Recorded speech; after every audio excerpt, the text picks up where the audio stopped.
Shalom, shalom. This is Shalomah from the Great Millstone, Atlanta Camp.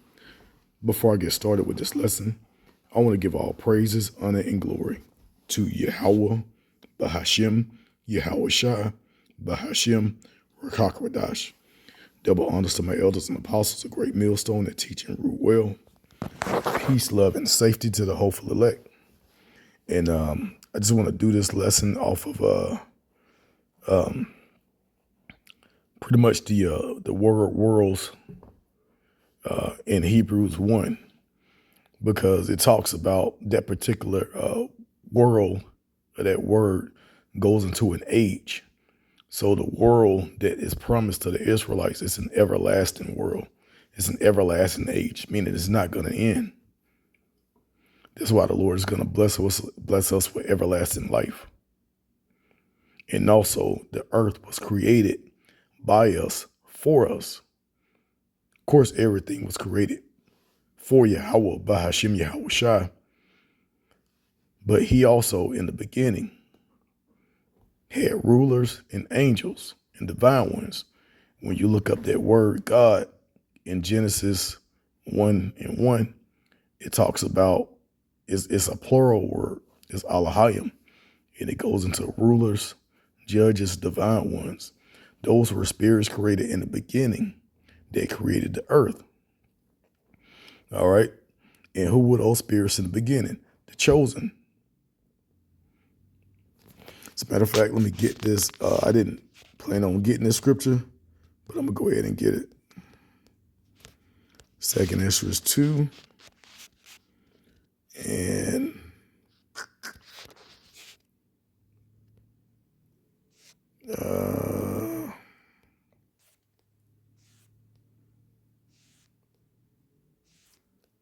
go down to,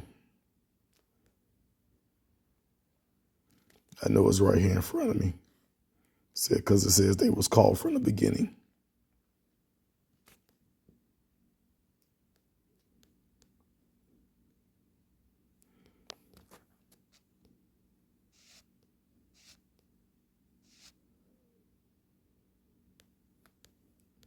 I'm all over it. I know it's right here in front of me. Oh, yeah, see, verse 41. It says, the number of thy children, whom thou longest for, is fulfilled. Beseech the power of the Lord, that thy people, which have been called from the beginning, may be hallowed. All right, so those people were called from the beginning. All right, just wanted to make that point because the elect is already pretty much set who the elect is going to be. Now, in these times, it just has to be sealed.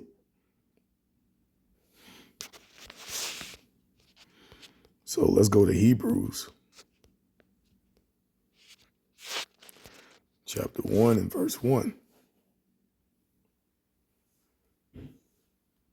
It says, thus said the Lord, I brought this people out of bondage and gave them my commandments by men servants the prophets, whom they would not hear, but despise my counsel. Main point is verse 2. It says, had in these last days spoken unto us by his Son, whom he had appointed heir of all things, by whom also he made the worlds. All right. And that world is I believe it's eon, and it goes into ages. So the world, like I said, was this is pretty much made for Yahweh Shai. It's talking about Yahweh Shai. But when you read Romans 8 and 17,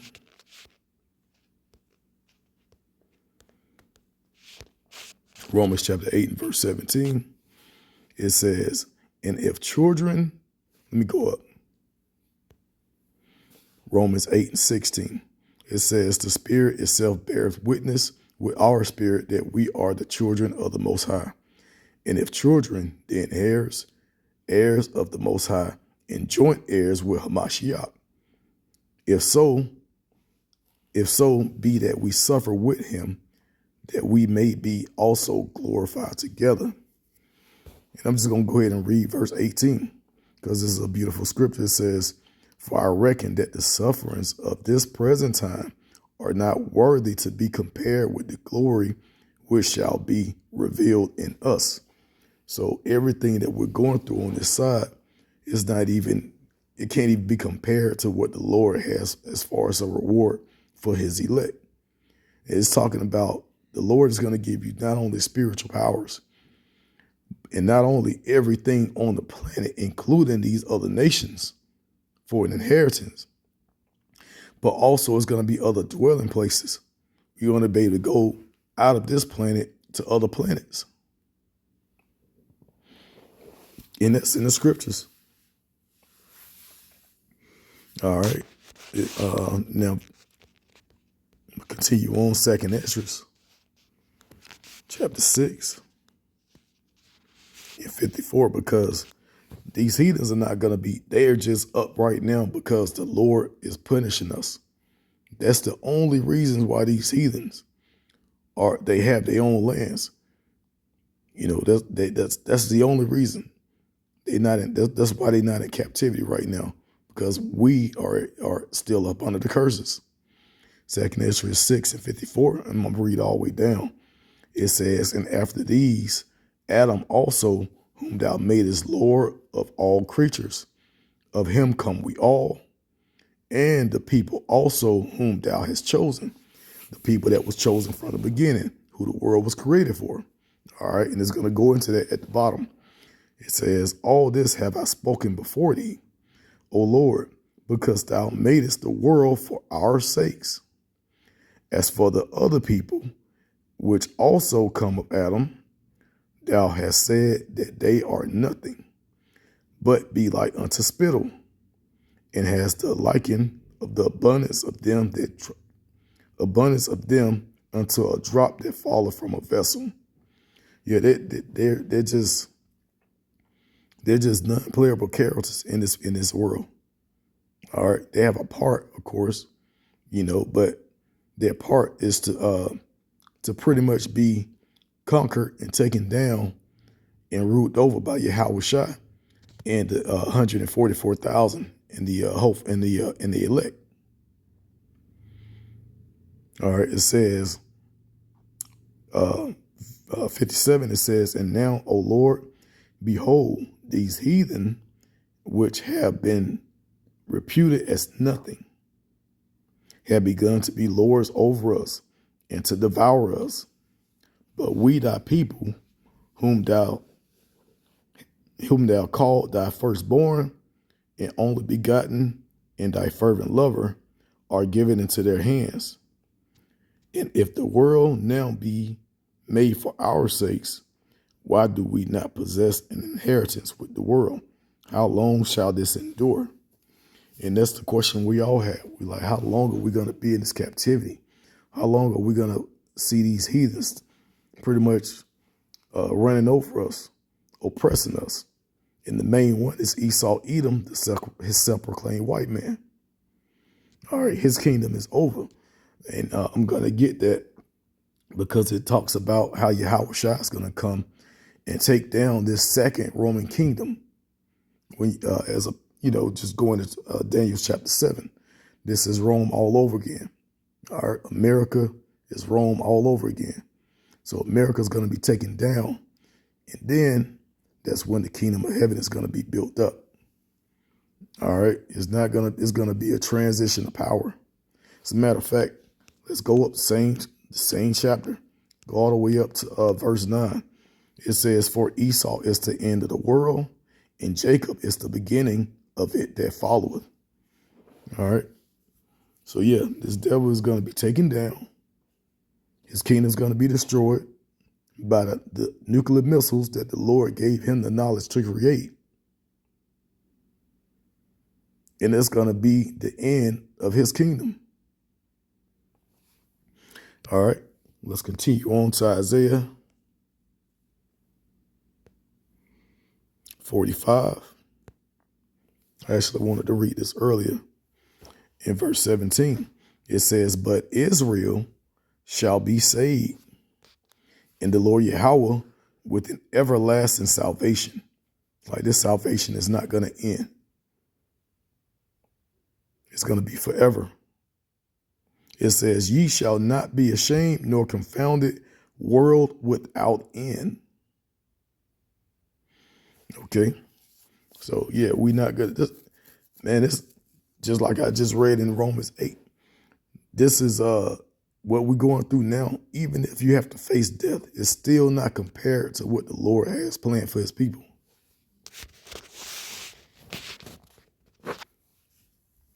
And a lot of people get hung up on that word world when they read John 3:16.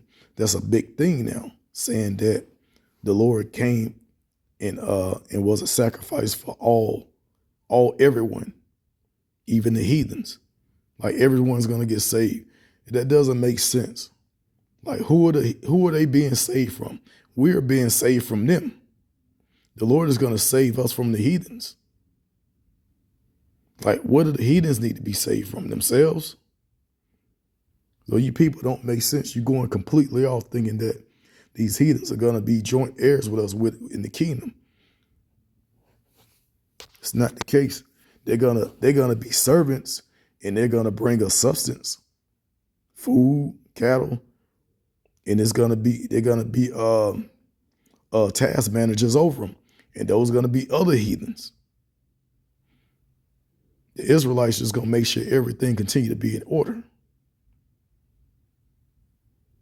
So if you of the elect, if you of Israel, man, whatever you're going through now, just look forward to what's about to come.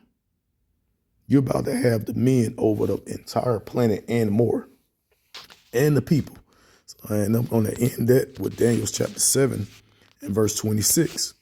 It says, but judgment shall sit, and that judgment is talking about Yahushua.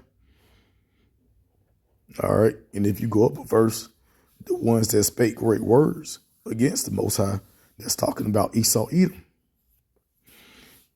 But continuing on in verse 26, it says, but the judgment shall sit, and they shall take away his dominion to consume and to destroy it unto the end. And the kingdom and dominion and the greatness of the kingdom under the whole heaven shall be given to the people of the saints of the Most High, whose kingdom is an everlasting kingdom, and all dominion shall serve and obey him. All right.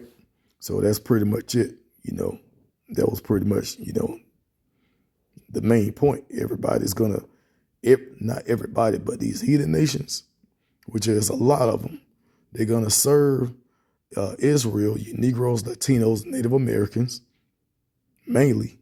You actually got Israel that's going to come out of other nations as well. All right, you got these Israelites that look like these other nations. That's why we don't get hung up on color and looks. It may be a so-called Chinese man that's an Israelite, or look like a Chinese man, but he's actually Israelite, or a so-called white man that look like a white man. He's an Israelite. All right. Or East Indian. That's an Israelite, or an Arab, or a Palestinian. Okay. I'm gonna go ahead and get that scripture since I spoke on it. I always reference this one scripture in Ezekiel 39 and verse 28. It says, then shall they know that I am the Lord Yahweh, their power, which caused them to be led into captivity among the heathen, but I have gathered them unto their own land, and have left none of them anymore. All right. As a matter of fact, let me go to verse 27. I'm gonna go up a little bit. It says, when I have brought them again from the people and gathered them out of their enemies' lands, and am sanctified in them in the sight of many nations. All right.